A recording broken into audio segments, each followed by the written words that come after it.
Bienvenue dans le journal de l'intelligence économique, l'émission qui révèle les dessous de la guerre économique. Faut-il une loi sur le secret des affaires ? Les États-Unis en ont une, la France veut la sienne. L'Assemblée nationale l'a d'ailleurs votée en 2012, mais pas le Sénat. Cette loi permettrait aux entreprises de classer confidentielles affaires des informations commerciales, techniques ou même scientifiques qu'elles estiment stratégiques. Nous en parlons avec Alain Juillet, président du Club des directeurs de sécurité des entreprises. Mais avant, je vous propose de regarder ce reportage réalisé par nos correspondants à Washington. Ils ont en effet retrouvé le rédacteur de la loi américaine sur l'espionnage économique, loi votée en 1996. Voici l'homme qui a écrit la loi, James Chandler, universitaire renommé, conseiller de 3 présidents des États-Unis. Il y a 20 ans, il a ressenti le besoin de protéger les entreprises américaines. En tant qu'universitaires, nous avons compris que les concurrents des entreprises américaines collectaient des informations. Une entreprise peut dépenser des millions en recherche pour voir au dernier moment une autre entreprise sortir la même invention avec un coup d'avance. D'où une loi très répressive où les pouvoirs publics peuvent demander réparation quand un secret commercial est volé. Je l'ai dit aux Français il y a 15 ans. Il est très important de protéger la marque, de s'assurer que les informations nécessaires pour sécuriser cette marque soient bien contrôlées, parce que les concurrents sont à l'affût pour copier. Cette entreprise française installée à Cambridge fait de la veille stratégique. Voici un des cofondateurs de Passage aux États-Unis. DigiMind est payé par ses clients pour surveiller la concurrence. Ici, par exemple, Coca. Acquisition, RH, nouveaux produits, tout est enregistré. En 10 ans, la loi sur l'espionnage a changé la règle. Dans le passé, certaines entreprises ont pu acquérir des informations de manière illégale. Maintenant que les sanctions ont été renforcées, elles préfèrent obtenir des renseignements légalement, de manière éthique. La veille stratégique, ça consiste à définir la méthode légale pour obtenir des infos sur la concurrence. Du coup, cette loi a clairement permis de booster l'activité de DigiMind. Dans ce coffre à Atlanta se trouve le secret commercial le mieux gardé des États-Unis, la recette du Coca. C'est la méthode américaine, une loi protectrice pour les entreprises et une culture forte du secret économique. Bien, avec moi donc sur ce plateau, Alain Juillet, bonjour. Je rappelle que vous êtes directeur du Club des directeurs de sécurité des entreprises, CDSE.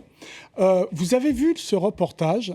Ils nous disent qu'on vous a prévenu, nous les Français, il y a 15 ans. Or, la loi arrive là qu'en 2012. Est-ce qu'on a du retard ? Est-ce qu'on a un train de retard ? Ah oui, on sait plus qu'un train. C'est une quantité de trains. C'est un réseau qu'on a de retard. En réalité, les Américains ont très vite compris que dans la concurrence internationale, il fallait protéger absolument les secrets de leurs entreprises parce que tout le monde essayait de récupérer les informations qui existaient chez les autres, et en particulier les informations confidentielles pour être plus performants.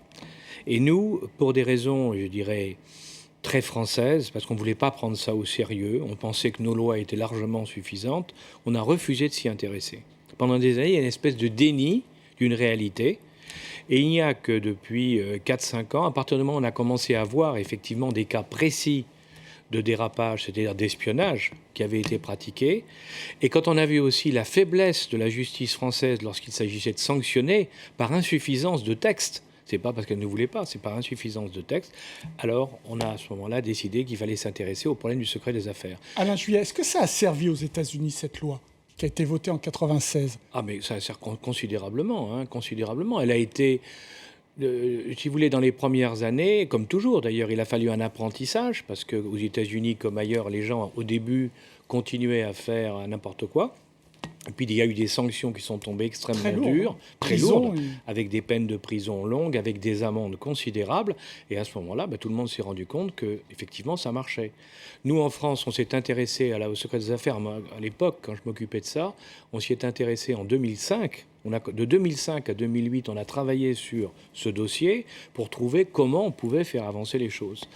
Et le délégué interministériel à l'intelligence économique a pris la suite, en continuant à travaillé sur le texte qui a été présenté au Parlement l'année dernière, mais qui est encore un texte incomplet. Voilà, voté à l'Assemblée nationale, mais pas encore au Sénat. Et donc on verra avec la nouvelle législature si ça passe. En attendant, ce que je vous propose, Alain Juillet, c'est d'écouter les membres de votre club.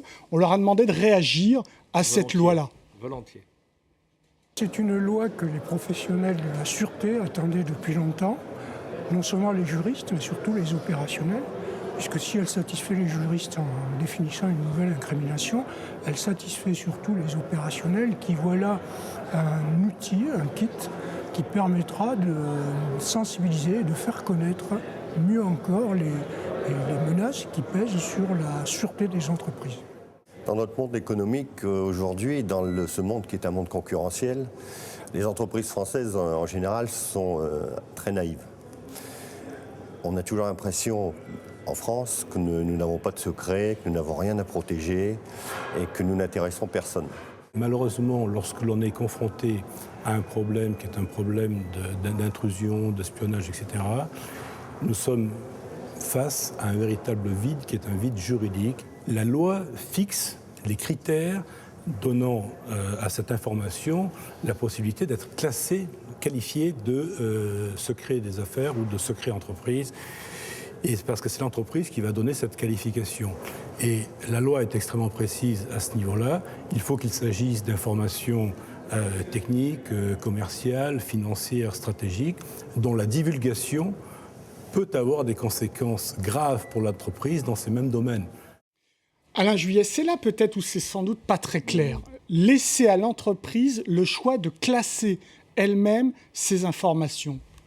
Alors ça, c'est probablement un des points qu'il convient d'améliorer lors du passage au Sénat ou dans la navette, si vous voulez, qu'il y aura entre les deux assemblées.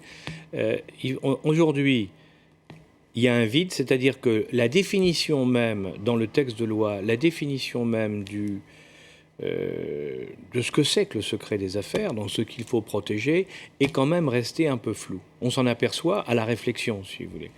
Il est indispensable aujourd'hui d'aller plus loin, parce qu'on ne peut pas autoriser une entreprise à mettre le tampon secret entreprise sur tous les papiers qui sortent, c'est pas possible.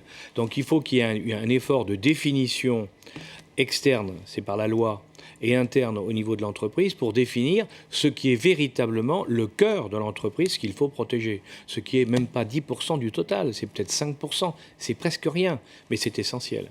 Parce que alors, du coup, si on décide que l'entreprise peut tamponner tout ce qu'elle veut, autrement dit, tout ce qu'elle n'a pas tamponné est dans l'ordre du domaine public. Donc ça risque de se retourner aussi contre elle. Oui, mais il faut aussi, et on ne peut pas, nous sommes dans un monde quand même de transparence. Bah oui. Bon, on ne peut pas interdire tout. On ne peut pas dire c'est fini, on ne pourra plus parler de rien. Donc il faut être raisonnable. Ce qu'il faut regarder, c'est définir, c'est dans chaque entreprise, quels sont les points essentiels. Le boulanger du coin, ça va être la recette du croissant ou du gâteau qui met le dimanche et qui attire tous les gens du quartier. C'est ça qui est important. Tout le reste, ça n'a aucune importance. Si vous voulez, c'est importance, au point de vue secret des affaires. Bon, donc on voit bien dans une entreprise, par exemple nucléaire, le problème des plans de sécurité de l'entreprise, c'est-à-dire comment on assure la sécurité, doivent rester totalement secrets. Sinon, tout le monde pourra rentrer. Par contre, il y a quantité d'autres choses qui n'ont absolument pas de raison de rester secrètes, puisqu'on les trouve pratiquement partout de manière ouverte. On a entendu les directeurs, et on vous entend, on a le sentiment que là, il y a urgence. Qu'est-ce qui s'est passé dans les 2-3 dernières années pour que vous preniez conscience qu'il y a urgence ? Bien, il y a urgence, si vous voulez, parce que la compétition mondiale devient de plus en plus agressive. Si vous voulez, tant qu'on était entre pays occidentaux, on avait des règles qui étaient respectées à peu près par tout le monde. Bon.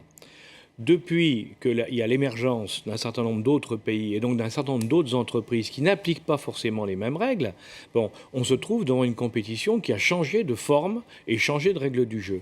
Et d'autre part, il faut bien dire qu'il y a aussi une dérive, alors je dirais, c'est pas un grand mot, mais une dérive morale au niveau dans les entreprises, à savoir qu'il n'y a plus cette fidélité à l'entreprise qui existait dans le passé, parce qu'avant on travaillait dans l'entreprise toute sa vie, aujourd'hui on change tous les 3 à 5 ans.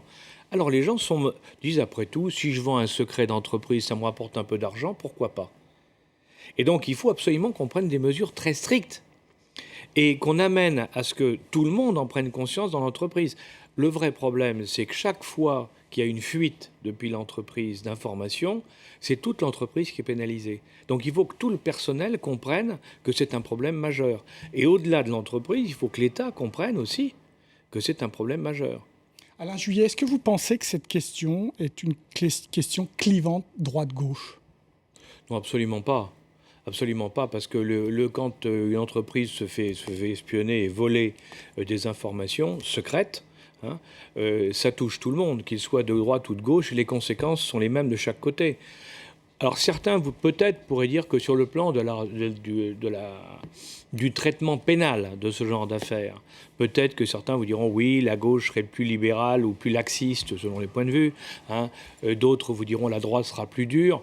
Bon, mais en réalité, je crois que le problème, il n'est pas là. Le problème, c'est que il faut qu'on arrive à trouver, par la loi, un moyen de protéger nos entreprises quand il y a des opérations de vol ou de détournement qui les mettent en danger. Et la loi française est inadaptée. Je vais vous donner un exemple très simple. On vole un portable, un laptop, comme on dit maintenant, un ordinateur portable. Bon, vous prenez combien pour avoir volé un ordinateur portable ? Vous allez prendre, vous risquez 15 jours de prison et 5 000 € d'amende. Bon, enfin, en gros, rien du tout, quoi. En gros, rien du tout. Bon. Si dans cet ordinateur portable, il y a tous les secrets de la négociation de vente du Rafale. Eh oui, vous prenez pareil. Vous allez prendre pareil. Et si vous avez été payé par un étranger pour récupérer ce portable parce qu'on sait que dedans il a les informations, c'est là où vous comprenez que le problème est majeur. Il faut qu'on mette des lois qui disent non. À partir du moment où il y a eu violation du secret d'entreprise, il faut qu'on tape et qu'on tape très fort. Merci beaucoup Alain Juillet. L'émission est terminée, mais comme d'habitude, vous pouvez la retrouver sur france24.com. En attendant, restez avec nous car l'information continue sur France 24. Au revoir.